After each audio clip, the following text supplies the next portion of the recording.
Well, now we're going to continue on to talk more music, but we're going to really switch gears in another direction here. Let's well, we said classic, but we're going to go classical now. And someone I haven't seen in a long time, but I'm happy to have here today, Colin Graf. Thanks for joining me. Oh, you're welcome, Dave. Good to see you. How have you been? I'm good, thanks. Thank you for the invitation to be on. Yeah, absolutely. Well, we've sort of tried this over a couple of years, and then we've bumped into each other and said, "Oh, we got to do that." And this just popped up, and now let's talk about you. You're a classical guitar player. Yeah. Well, I think it's interesting. You just had a pair of guys on there with a band who like to talk a lot about classic rock, and I know that I've had the experience when I say I play classic guitar, and people say, "Hey, is that like classic rock? Is that like Led Zeppelin?" And I say, well, no, not exactly, but I do have a version of Stairway to Heaven for acoustic guitar that I played. But okay. But no, when we sometimes people say classical, some people just say classic guitar. It's music that's played on nylon string guitar, and it's generally you see a fellow who looks, or a lady who looks in a slightly different position than most guitarists. You'll often see the left foot up on a stool and straight back chair kind of thing, and like that. And so that's often you find the musicians are playing in a fixed position like that because it just creates stability and it creates sort of predictability, and you know what you're doing with the instrument. Yeah. How long have you been like, I've known you a few years, but how long have you been playing classical guitar now? Well, I started as a kid. And eventually I got to a point where I didn't have anyone in Sarnia who was a teacher. I ended up going to London for lessons there. And from a good number of years, I pursued a career in family. I didn't play very much. And I hadn't made a career out of it. And then something over 10, probably closer to 20 years ago, I came back to it. And it's just been something I enjoy very much, is the practice time and the playing for people. Yeah, I think it was probably about a year ago. I think it was I want to say Cheeky Monkey that I saw you play at. Mm-hmm. It was quite some time, and I just and I don't play guitar. I tried to learn, 30 years ago, and then I don't know. I just wanted to go out and party more or something, so I didn't. But I did. I really had an appreciation for anybody who plays guitar or any instrument, but then the classical guitar, and I've seen some amazing performances from different people. It's just so precise to play. That's got to have so much focus going on. It does. It does. It's certainly not something that happens overnight. And I'm not a professional, and so it's work for me. Nothing in guitar has ever come super easily to me. So I practice a lot, and I try and create a mood. I try and create good music well played. And it's not always music that people would say, "Oh, that's classical music." It's music from 100, 200, 300 years ago by composers with European names.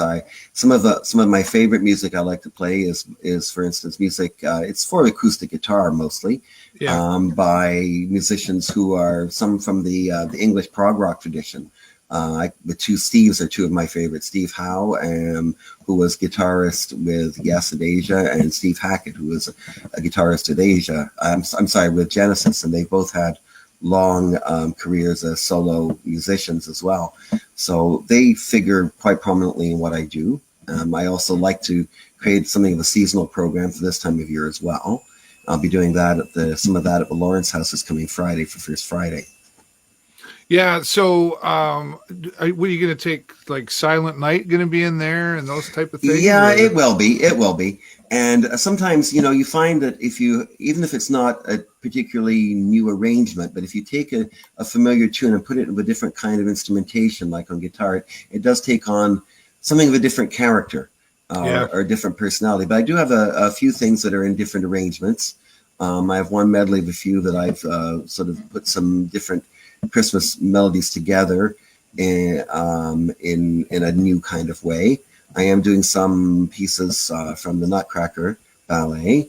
Oh, wow. and some some straight Christmas carols that are more familiar as well. Yeah.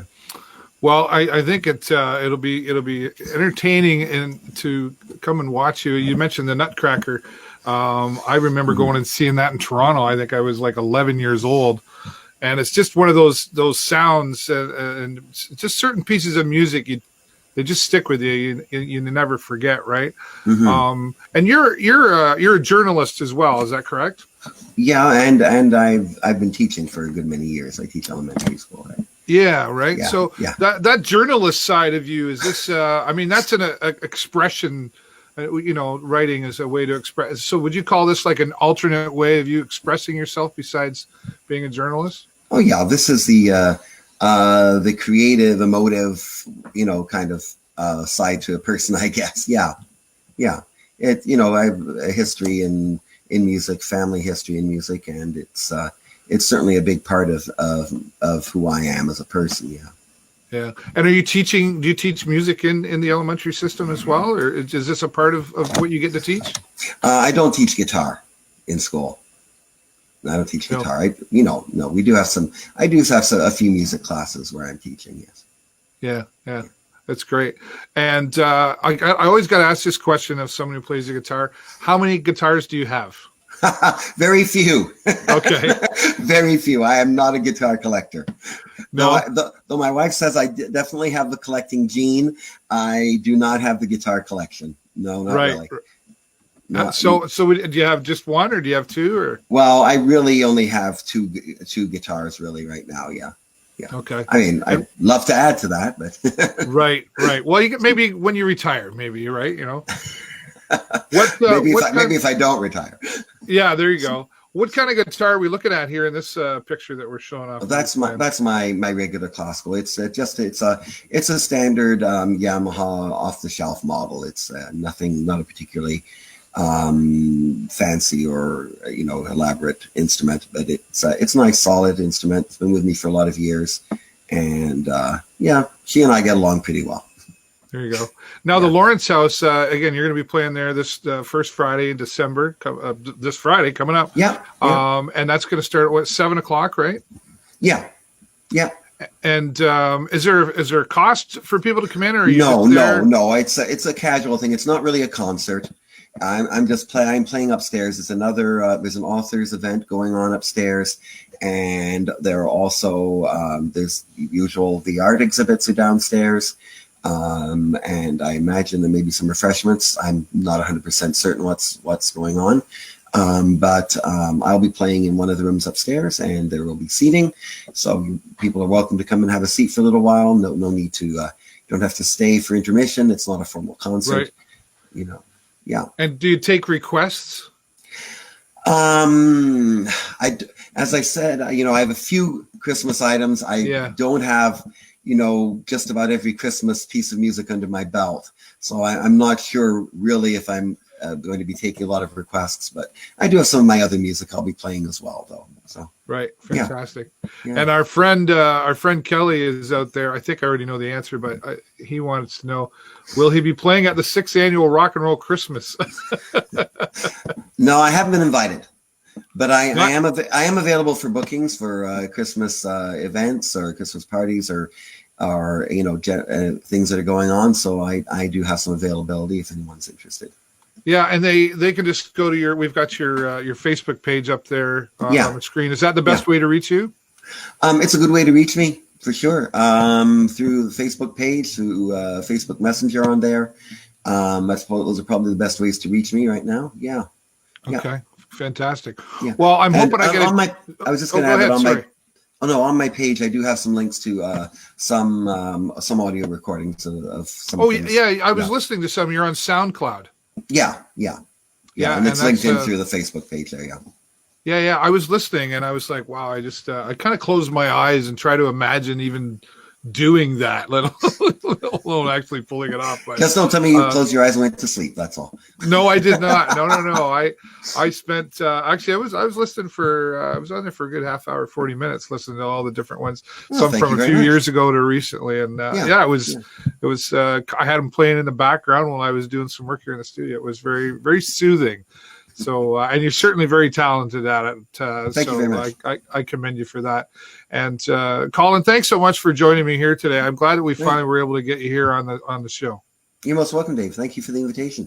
And I look forward to trying. I hope I can get down there on Friday to see you perform. Well, that'd be great, and I hope lots of others viewers can join us too. Thank you very much. Colin Graf, thanks very much for joining. And you can join him down at Colin Graf, when I say him, down at the Lawrence House coming up this first Friday. And that will begin at 7 o'clock. It's free to go down and check it out. And if you haven't been to the Lawrence House in a long time, a great opportunity to see what else, all the great art. And it's a cultural spot for sure. And I think we should get more people from the Lawrence House on here to join us. And right now, Colin Graf going to be down there again, first Friday at the Lawrence House. And we're really grateful for him to spend time with us